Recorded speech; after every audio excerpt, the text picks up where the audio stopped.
Hello viewers, எல்லோருக்கும் வணக்கம். இன்றைக்கி நம்ம உடனடி சமையல் சேனலில் பார்க்க போகிறது ஒரு கேக் ரெசிபி. அதுவும் கோதுமை மாவில் ரொம்ப சாஃப்டாக ரொம்பவே சுலபமாக எப்படி செய்கிறதுன்னு பார்க்கலாம். இதை நீங்கள் ஒரு வாட்டியாச்சும் கண்டிப்பாக ட்ரை பண்ணுங்கள், உங்களுக்கு ரொம்பவே பிடிச்சி போயிடும். வீடியோவை ஸ்கிப் பண்ணாமல் கடைசி வரைக்கும் பார்த்துட்டு வாங்க. இது வரைக்கும் நம்ம உடனடி சமையல் சேனலை சப்ஸ்கிரைப் பண்ணலன்னா அப்படியே கொஞ்சம் மறக்காமல் சப்ஸ்கிரைப் பண்ணிவிட்டு வாங்க. இதை எப்படி ரொம்ப சூப்பராக செய்யலான்றதை பார்க்கலாம். ஃபஸ்ட்டு ஒரு மிக்ஸி ஜாரில் அரை கப் அளவுக்கு சர்க்கரை சேர்த்துக்கலாம். இதை நம்ம நல்லா பவுடர் மாதிரி அரைச்சி எடுத்துகிட்டு வந்துடலாம். இப்போ இதை நல்லா அரைச்சாச்சு, இது இருக்கட்டும். நான் இதை கேக் செய்கிறதுக்காகவே வாங்கியிருக்கேன். உங்கள்கிட்ட இந்த மாதிரி இல்லாட்டி பரவாயில்ல, அலுமினியத்தில் ஏதாவது ஒரு கிண்ணம் மாதிரியோ ஏதாவது இருந்துச்சுன்னா அதை எடுத்துக்கோங்க. ஸ்டீல் பாத்திரத்தில் செய்யலாமான்னா கண்டிப்பாக வேண்டாம், அலுமினியத்தில் செய்யும்போது தான் நமக்கு நல்லா வரும். இப்போ ஒரு ஒயிட் பேப்பர் எடுத்துக்கலாம். A4 ஷீட் தான் இது. இதை இப்போ ரெண்டாக மடிச்சுக்கலாம். இது ரெண்டாக மடிச்சுட்டு அதுக்கப்புறம் இதை திருப்பி இன்னொரு வாட்டி மடிச்சுக்கலாம். இந்த மாதிரி நாலாக மடித்ததுக்கப்புறமா இந்த கார்னர்லேருந்து இப்படி முக்கோண ஷேப்பில் நம்ம மடிச்சுக்கலாம். இந்த மாதிரி மடித்ததுக்கப்புறமா இந்த சென்டரில் நம்ம பேப்பர் வச்சுட்டு இப்போ இந்த மாதிரி மடிச்சுட்டு ஒரு பென்சில் வச்சுட்டு ஒரு லைட்டாக லைன் போட்டுக்கலாம்.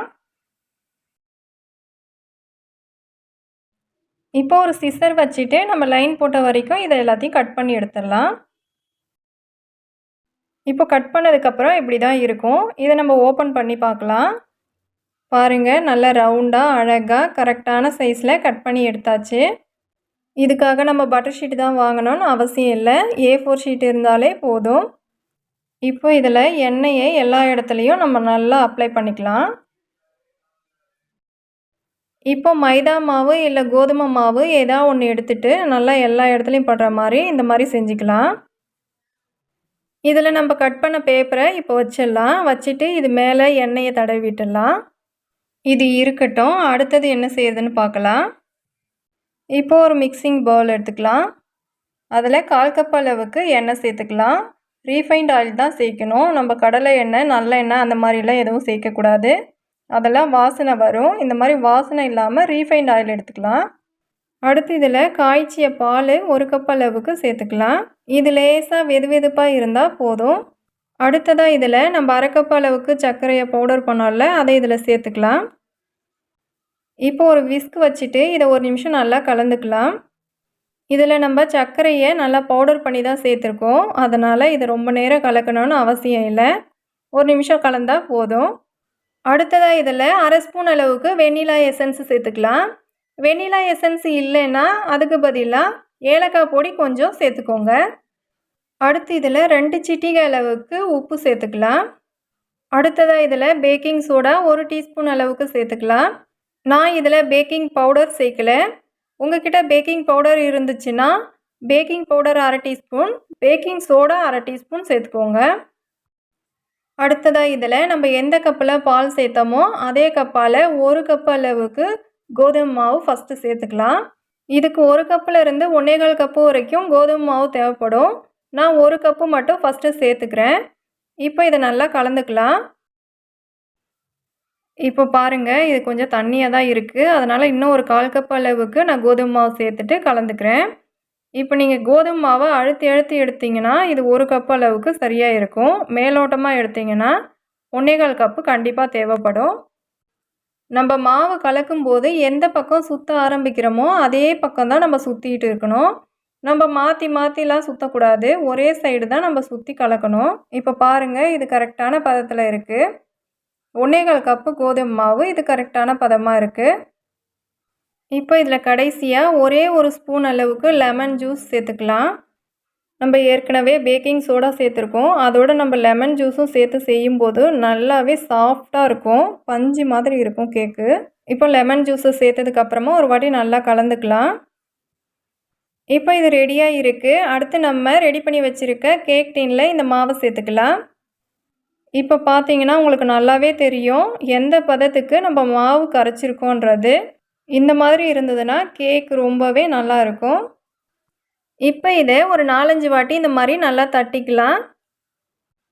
இப்போ இது மேலே கொஞ்சமாக டூட்டி ஃப்ரூட்டி சேர்த்துக்கலாம். உங்ககிட்ட டூட்டி ஃப்ரூட்டி இல்லாட்டியும் பரவாயில்ல, பாதாம், முந்திரி அந்த மாதிரி எதாக இருந்தால் சேர்த்துக்கோங்க. அடுத்து இதில் கொஞ்சம் பாதாமையும் கட் பண்ணி சேர்த்துக்கலாம். இதுக்கும் மேலே வெள்ளை எள்ளு கொஞ்சமாக சேர்த்துக்கலாம். அவ்வளோதான், இதில் நம்ம சேர்க்க வேண்டியதெல்லாம் சேர்த்தாச்சு. இப்போ இது ரெடியாக இருக்குது. அடுத்ததாக ஒரு குக்கரை 5-6 நிமிஷம் மீடியம் ஃப்ளேமில் சூடு பண்ணி வச்சுருக்கேன். இப்போ இதை ஓப்பன் பண்ணிடலாம். ஓப்பன் பண்ணிவிட்டு இதில் ஒரு ஸ்டாண்டு இந்த மாதிரி எடுத்து வச்சுக்கோங்க. ஸ்டாண்டு இல்லைன்னா எதனா ஒரு சின்ன தட்டு இருந்தால் கூட அதை கவுத்து போட்டுட்டு அது மேலே நம்ம ரெடி பண்ணி வச்சுருக்க கேக் டின்னை எடுத்து வச்சுக்கலாம். நம்ம உள்ளே வச்சதுக்கப்புறமா நல்லா சென்டராக இருக்கிற மாதிரி வச்சுக்கணும். ஓரமாக இருந்ததுன்னா அதை நல்லா தள்ளி விட்டுக்கலாம். இப்போ பாருங்கள், சென்டரான இடத்துல கரெக்டாக இருக்குது. இப்போ இதை மூடிடலாம். கேஸ்கெட்லாம் எடுத்துகிட்டு தான் நம்ம மூடணும். இதை ஒரு 40 நிமிஷத்துலேருந்து 45 நிமிஷம் வரைக்கும் நம்ம அலாரம் வச்சுட்டு வேக வச்சுக்கலாம். இப்போ ஸ்டவ்வை நல்லா சிம்மில் வச்சிடலாம்.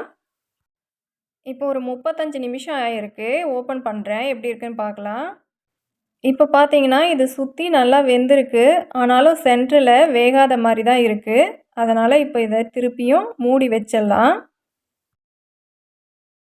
இப்போ கரெக்டாக 45 நிமிஷத்துக்கு அப்புறம் நான் ஓப்பன் பண்ணியிருக்கேன். பாருங்கள், இது நல்லாவே வெந்திருக்கு. நல்லா கிராக் ஆகிருக்கு பாருங்கள். இப்போ இந்த கத்தியை உள்ள வரைக்கும் விட்டு பார்க்கலாம். பாருங்கள், கொஞ்சம் கூட ஒட்டலை, நல்லாவே வெந்திருக்கு.